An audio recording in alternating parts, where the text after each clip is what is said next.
Самұрық Қазына Қоры компаниялар тобының футбол командалар енді бірыңғай лигада бәсекеге түседі. Астанада өтетін додаға қор құрамындағы компаниялардан жалпы саны 14 команда қатысады деп күтілуде. Жарыстың жалпы жүлде қоры 5 миллион теңге. Алғашқы бәсекелер мамырдың 17 күні басталады. Жарыстың кестесі жасалып, 182 ойын өткізу жоспарланып отыр. Бірінші жылы ол тек қана Самұрық Қазына еншілес компаниясының арасында сол лиганы өткізетін боламыз. Ары қарай көретін боламыз. Мүмкін сол лига ашық болады. Сол бірінші сезон өтсін, содан кейін біз сол шешім қабылдайтын боламыз. Жарыстың ашылу салтанаты Жас Батыр спорт кешенінде мамырдың 17 күні сағат 12-де.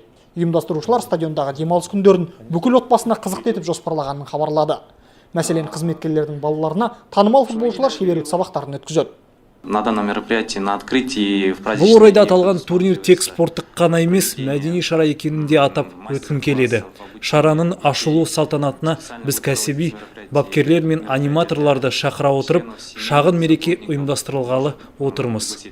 Самұрық Қазына футбол лигасының алғашқы маусымы қазан айының соңында мәреге жетеді. Оған дейін Астанада тағы бір тартысты дода аралас жекпе-жектен Азия чемпионаты өтеді.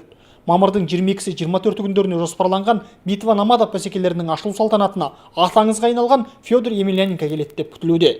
Білектілер мен жүректілердің сайысында Қазақстан намысын Нұржан Шайхин, Жұмагелді Жалғасұлы мен Рашид Доғайып, Асиф Тагиевтер қорғайды.